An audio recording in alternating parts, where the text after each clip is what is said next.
नमस्कार दोस्तों, summer classes में एक बार फिर आपका बहुत बहुत स्वागत है। आज हम आपको उत्तर प्रदेश बोर्ड परीक्षा में जो कि अब नया नियम लग गया है 20 नंबर ऑब्जेक्टिव प्रश्न होगा, जो कि आपको OMR शीट पर भरना होगा। तो इससे आप इसमें से 20 में से 18 नंबर लगभग पाने के लिए और बेहतर तैयारी करने के लिए हमारे YouTube चैनल को सब्सक्राइब कीजिए। और जब तक परीक्षा ना हो, रोज़ हम वीडियो डालते रहेंगे, उसको आप पूरा अंत तक देखिए और प्रश्न को लिख लीजिए कॉपी पर और रिवीजन करते रहिए। तो चलिए स्टार्ट करते हैं। आज हम आपको सामाजिक विज्ञान के क्वेश्चन बताएंगे। देखिए प्रश्न नंबर 1, मानव अधिकार दिवस किस दिन मनाया जाता है? तो मानव अधिकार दिवस जो होता है ये 10 दिसंबर को मनाया जाता है। नेक्स्ट प्रश्न देखिए, WTO विश्व व्यापार संगठन की स्थापना कब हुई थी? तो इसकी स्थापना 1995 में हुई थी। पहला ऑप्शन सही है। आर्थिक मंदी का सर्वाधिक दुष्प्रभाव किस औद्योगिक देश पर पड़ा?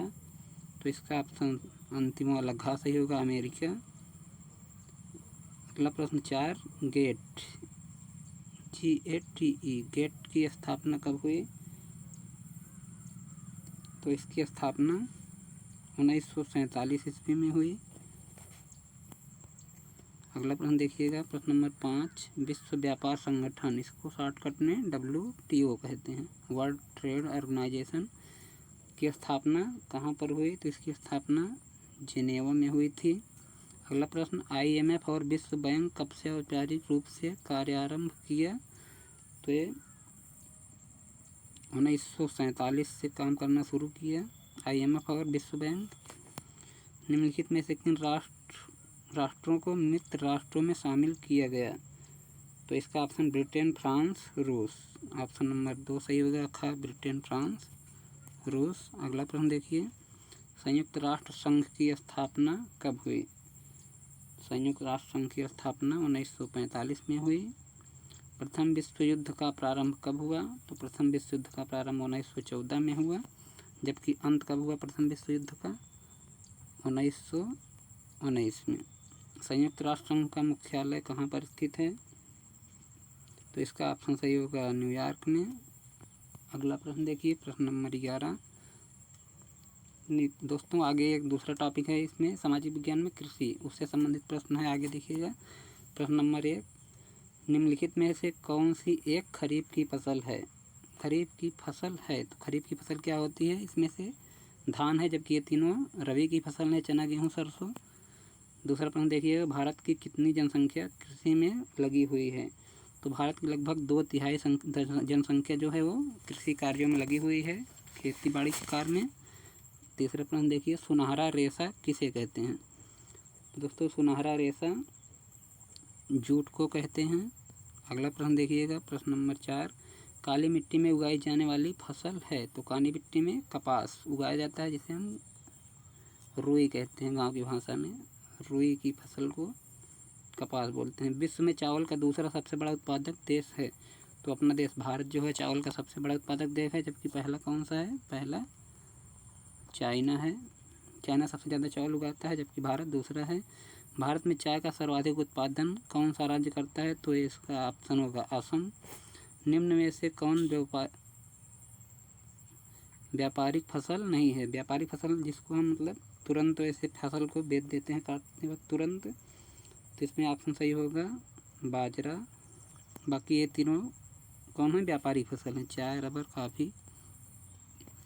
आगे देखिए प्रश्न नंबर 8, कपास की खेती के सर्वाधिक उपयोगी मिट्टी है?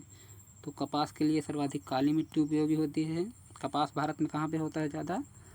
महाराष्ट्र में लगभग सबसे ज़्यादा कपास का उत्पादन होता है और उसके लिए काली मिट्टी उपयोगी होती है। आगे प्रश्न देखिएगा, चना, मटर व सोयाबीन कौन सी फसलें हैं? तो ये तिलहन की फसलें हैं। अगला प्रश्न, निम्नलिखित में कौन सी फसल मोटे अनाज के अंतर्गत आती है? तो इसमें ऑप्शन होगा सी, ज्वार। ये जो है मोटे अनाज की फसल है। चाय की खेती के लिए कौन सी मिट्टी उपयोगी है? तो लेटेराइट मिट्टी है जो चाय की फसल के लिए सबसे ज़्यादा उपयोगी होती है। आगे देखिएगा 12 नंबर प्रश्न, निम्नलिखित में से किस राज्य में सीढ़ीनुमा खेती की जाती है? तो उत्तराखंड में जो होता है सीढ़ीनुमा खेती की जाती है। लगभग सभी पहाड़ी राज्यों में ये सीढ़ीनुमा खेती की जाती है। इस ऑप्शन में एक ही पहाड़ी राज्य है उत्तराखंड, इसलिए उत्तराखंड सही होगा। मुंबई हाई किसके लिए प्रसिद्ध है? तो मुंबई हाई जो है पेट्रोलियम के लिए प्रसिद्ध है। यहाँ से भारत में पेट्रोलियम निकाला जाता है। दोस्तों प्रश्न को आप अपने कॉपी पे लिखते जाइएगा जिससे कि आपको रिवीजन करने में आसानी हो। आगे देखिए 14 नंबर प्रश्न, कौन गैर परंपरागत ऊर्जा का स्रोत नहीं है? तो इसमें ऑप्शन होगा जल विद्युत ऊर्जा, ये जो है गैर परंपरागत ऊर्जा का स्रोत नहीं है। ये परंपरागत ऊर्जा का स्रोत है, जैसे जल,